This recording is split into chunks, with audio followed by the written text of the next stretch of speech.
Hola, ¿qué tal amigos? Los saludo desde Florencia, Caquetá, Puerta de Oro de la Amazonía colombiana. Mi nombre es José Javier Beltrán y estoy con mis compañeras María Vilma Vanegas, Caterín Santa María. Hoy le vamos a hablar un tema muy importante sobre las nuevas formas de aprender y nuevas formas de enseñar. Sabemos que en la actualidad se vienen dando otras formas, unos nuevos paradigmas en relación con el proceso de enseñanza y desde luego cómo se vienen dando los aprendizajes. Primero, permeados por unas concepciones pedagógicas diferentes.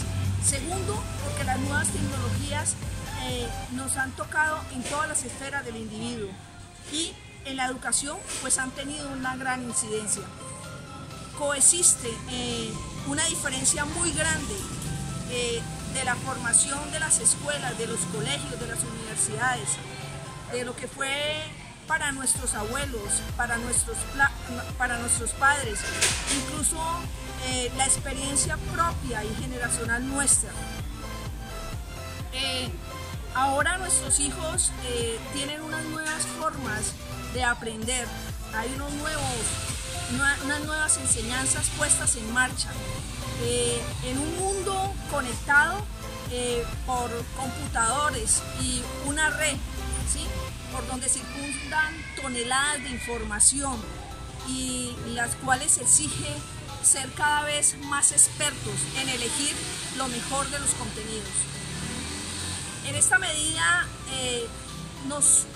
se quedan planteados muchos de los interrogantes. Vamos a dejar uno solo. ¿Debería la enseñanza ser diversa y no homogénea como viene dándose en muchos de los casos, pensando y sabiéndose, conociéndose de que todos aprendemos de una forma diferente? Las preferencias o tendencias de forma general que una persona utiliza para aprender son los estilos de aprendizaje. Son estrategias en las que de alguna manera nos apoyamos para aprender, ya que cada individuo desarrolla diferentes capacidades. El estilo son los rasgos de personalidad, cognitivos, afectivos y fisiológicos que sirven de indicador para saber cómo percibimos, procesamos la información, formamos conceptos, reaccionamos y nos comportamos en situaciones cotidianas de aprendizaje. Existen 5 grandes estilos de aprendizaje, los cuales son el visual, el auditivo, la lectoescritura, el kinestésico y el multimodal.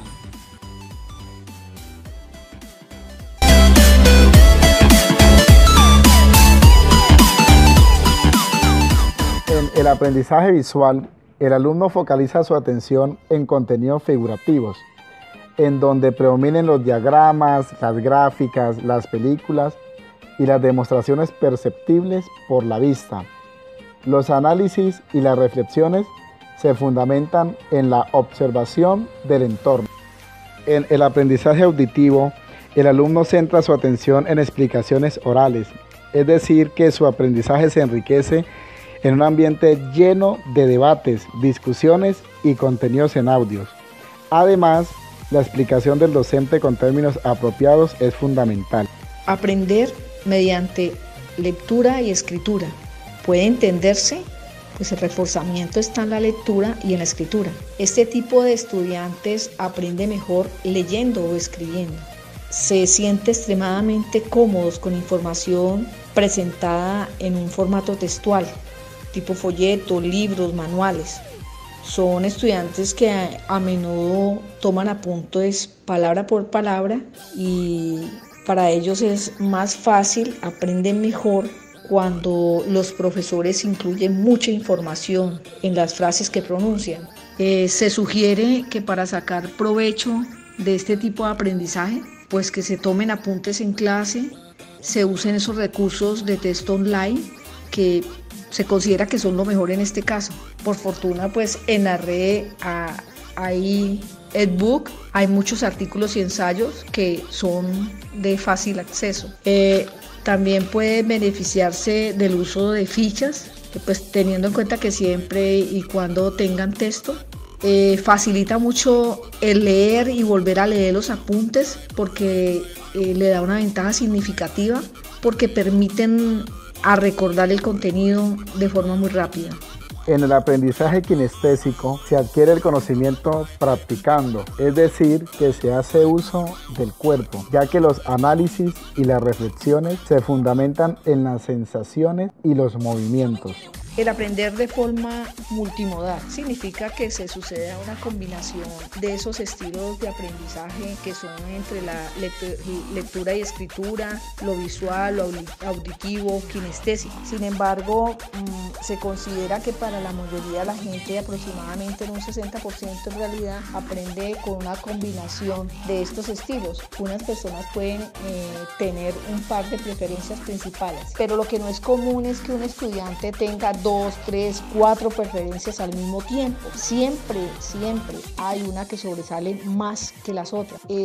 La ventaja de conocer las preferencias a la hora de aprender es que se puede jugar con las fortalezas y pues aprovecharlas para el aprendizaje y para manejar mejor pues los tiempos. Asimismo, cuando los estudiantes tienen una idea clara de cómo reciben la información, pues lo que permite es que el profesor pueda trabajar en esas consecuencias de esas preferencias del aprendizaje y se pueda diseñar el entorno de forma que esto permita que se puedan involucrar en ese proceso y aprendan de mejor forma.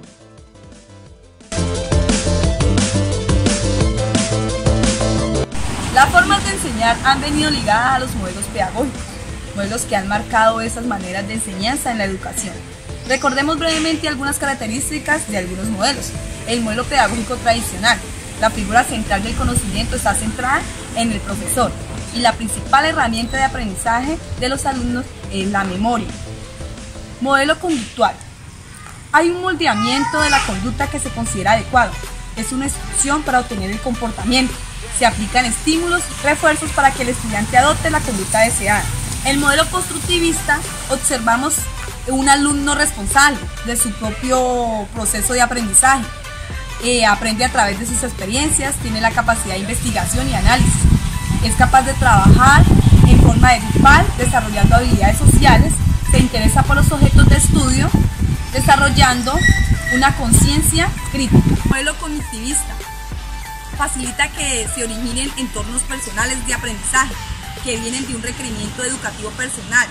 El tipo de aprendizaje exige participación activa y ajuste a los cambios constantes del entorno educativo. A partir de todos esos modelos pedagógicos podemos encontrar formas de enseñanza. La primera de esas es la enseñanza autoorganizada. La segunda podemos ver que es la enseñanza basada en proyectos. La tercera, la enseñanza cooperativa, y por último tenemos la enseñanza por competencia.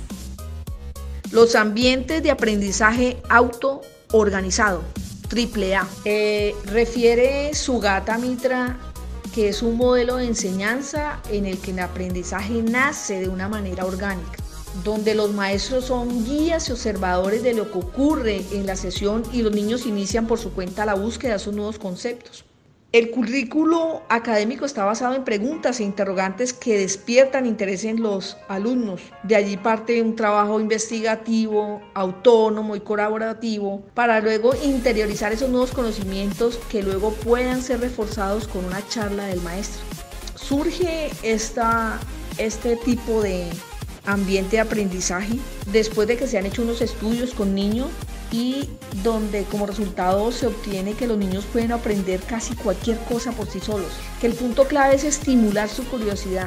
Estos ambientes AAA se crean cuando los educadores y o los padres incitan, motivan e instan a los niños a trabajar como comunidad para responder sus propias preguntas significativas usando Internet. La enseñanza cooperativa permite que se fortalezcan las relaciones interpersonales, ya que se basa en la unión de fuerzas o diferentes capacidades que presentan las personas. El apoyo entre individuos es fundamental a la hora de afrontar diferentes retos y obtener excelentes resultados. En esa forma de enseñanza, el trabajo en equipo es la prioridad. Para entender una labor educativa, pues hay que considerar que hay unos elementos que participan en ese proceso. ¿Cuáles? Los docentes y su forma de enseñar, la estructura de los conocimientos en el qué y el cómo se enseñan y el contexto en el que se desarrollan. Cuando estos elementos establecen dentro de su conjunto del proceso de enseñanza-aprendizaje, se centra al estudiante como protagonista y autor de su propio proceso, a esto es lo que le llamamos aprendizaje significativo. En él también hay unos factores y condiciones que garantizan la adquisición, la asimilación y la retención de ese contenido. También se dice que para que se surta el aprendizaje significativo, esa información también viene de unas experiencias previas que ha tenido y que ya poseen la estructura de conocimientos de la parte cognitiva. Dentro del proceso de aprendizaje significativo se dice que se producen 3 tipos de aprendizaje: el representacional, el de conceptos y el proposicional. La enseñanza basada en proyectos es fundamental, ya que los estudiantes adquieren diferentes competencias y desarrollan diversas capacidades como la investigación, la organización de datos, la presentación de resultados y la participación como ponentes en diferentes eventos. Los proyectos son muy transversales y permiten agrupar diferentes áreas del conocimiento, lo cual hace que el conocimiento sea integral.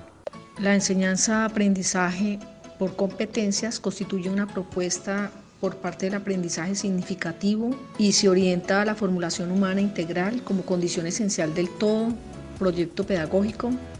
Integra la teoría con la práctica en diversas actividades, promueve la continuidad de todos los niveles educativos y entre estos y los procesos laborales y la convivencia.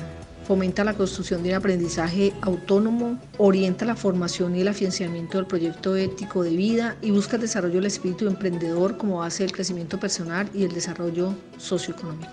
Para concluir, en este tema del proceso de enseñanza-aprendizaje no podemos evitar hablar de la inteligencia artificial y de las tecnologías. De modo que ya muchos estudiosos lo vienen haciendo y destacan dentro de sus estudios lo que tiene que ver con la realidad virtual, la robótica educativa, los sistemas de tutoría inteligente, el aprendizaje online y la analítica del aprendizaje. En la realidad virtual pues ya lo experimentamos, pero pues se va a ver mucho más sofisticada. La robótica educativa se ve como una posibilidad donde se desarrolla el pensamiento lógico y deductivo y la creatividad en los chicos. En los sistemas de tutoría inteligente, unos tutores cognitivos imitando el rol del profesor y guiando el aprendizaje. En los sistemas de aprendizaje online, todo lo que tiene que ver con la explosión de los MOOC y los modelos de educación online en todos los niveles de la educación. En la analítica del aprendizaje, a nuestros científicos visualizando cómo se da todo ese proceso de aprendizaje para mejorar el campo de la cognición y conducir mejor ese proceso del aprendizaje a gran escala. De modo que los beneficios y retos de la inteligencia de la educación son muy significativos y plausibles, pero también se ven desafíos para docentes y alumnos.